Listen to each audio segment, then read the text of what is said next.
Hey guys, this is Titan and I welcome you to another episode of my City Skylines series, Vedastein. Now for today's episode, I would like to continue where we left off last time, which was this cute little village core with, you know, the former hunting lodge up there and the modern school building that got attached to it and the village core.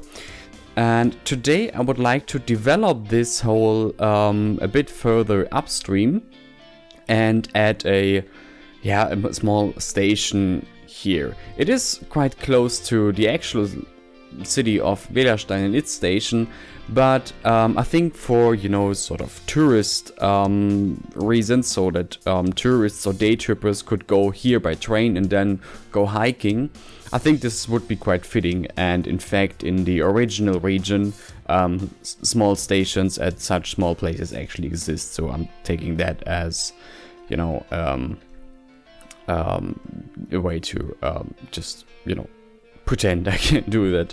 And then I maybe would like to, you know, build something on the other side of the river as well, so this side also gets developed a little bit at least. I'm not sure what to do there yet, because it's definitely very few development gonna happen up there.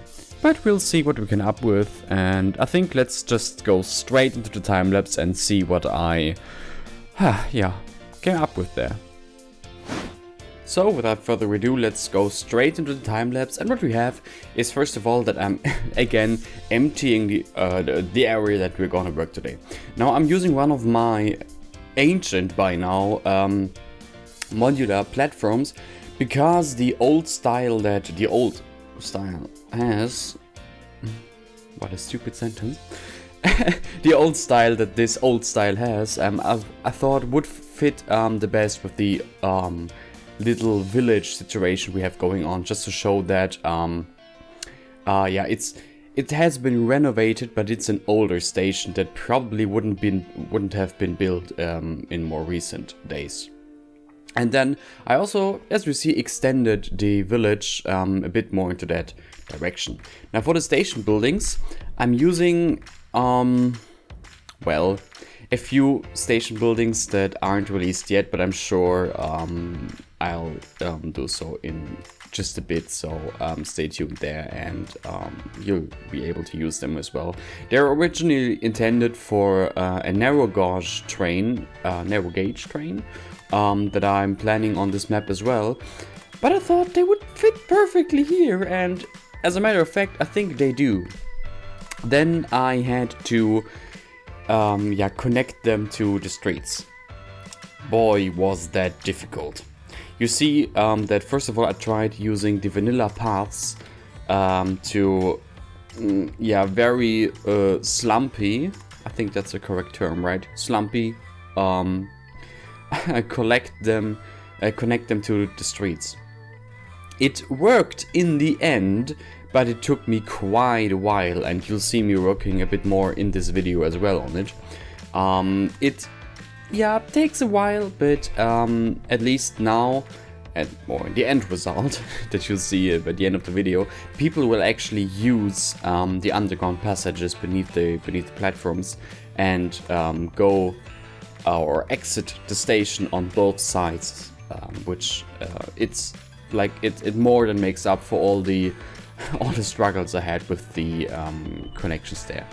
Now we're way past the connections already, and you see I just added a little embankment wall or retaining wall there. Really nothing special. What I'm doing now, however, is a bit more important, and that is that, of course, historically, when there was a station, this was where commerce was. This was where the people went, and so, similar to the village core, next to the station, the buildings also are a bit more, they're just a bit larger, you know? So back in the days, this was where maybe day trippers or travelers arrived, so there were maybe some small hotels, some small B&Bs, or some small travel gear shops. Nowadays, some of them might be closed, Some of them might be turned into residential areas, and some might be still used as hotels or as small just B&Bs. We don't know, but this is what usually is there. In the smallest town imaginable, the station still has some, or if it's a bit of a more historic situation, even a small town and a small village, the station still has grander buildings than might be expected, even though these buildings are really small. But I think they fit the scope of the station and the size of the station really well. So right now I'm just finalizing the underground passages and turning them into or adjusting the slope of them, and will later on turn them into invisible pathways, which is what I'm doing right now. Yay! Because they're working and I was able to hide them as the last step. Once again, I'm using DHEEX slope networks, because boy, they're so useful. They're really great to just work around the, let's say, the granularity of the terrain, and just add some, let's say, some smoother curves wherever it's necessary, and they're just wonderful, really.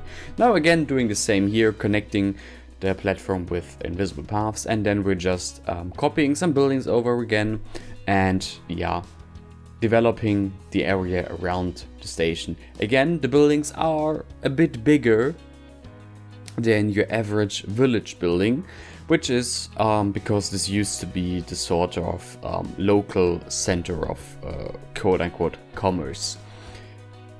For whatever small levels of commerce, of commercial life, this little area offered, of course. Next to the station, or up here on the station, I added a small, small parking space.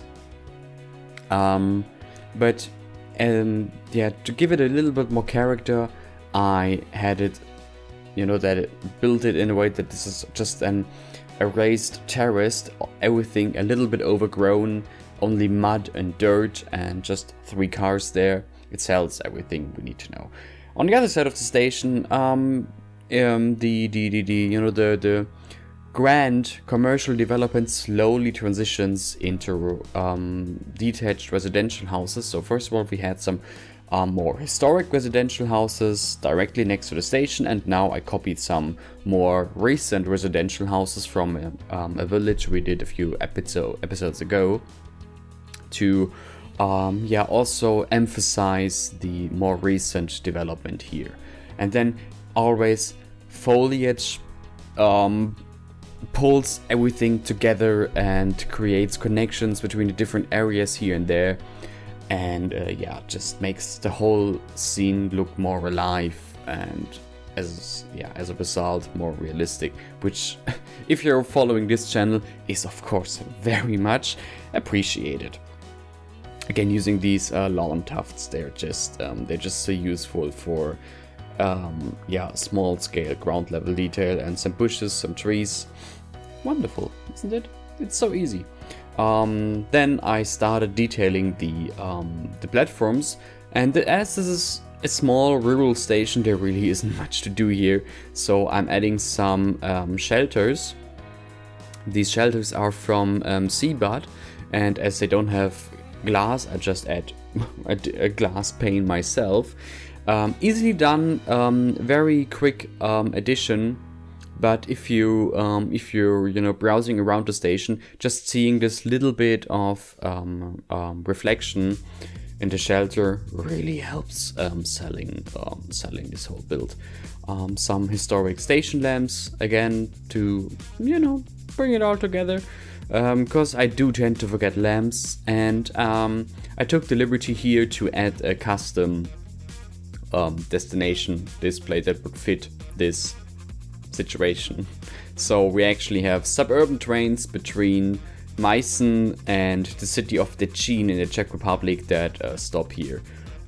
These suburban trains, well, don't really exist in reality, but they do here. And technically Vedastein has the only suburban rail system in Germany with Wales crossing national borders, so yay. And now the final result, very happy with it, very happy with it. Alright, let's continue. Let's continue, and now that this whole area is done, I'm gonna tackle the other side of the river, as I said already in the beginning of this episode. And on this other side of the river, first of all, I started with some minor, some easy detailing. But ultimately what I want is a little, I don't know what to call it.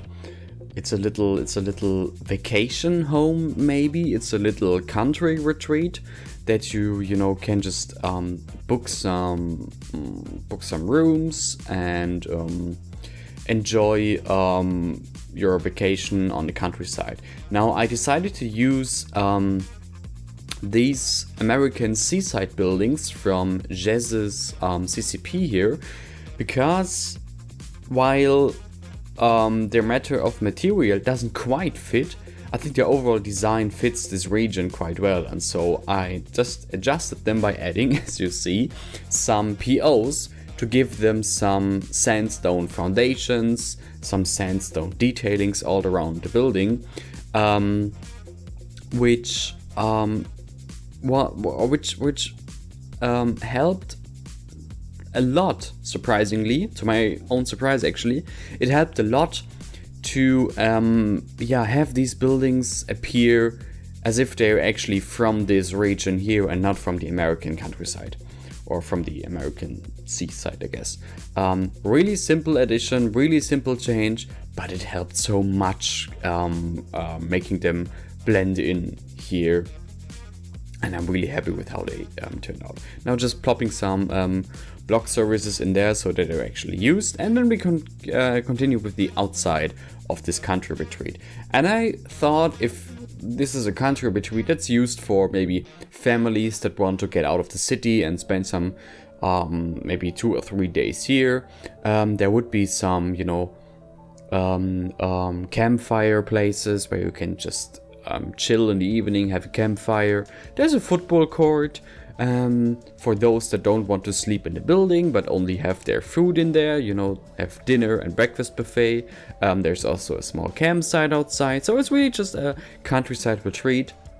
And I love these telegraph lines and misuse them as electricity lines, because they work so well as, you know, landlines. No, landlines is for telephones, right?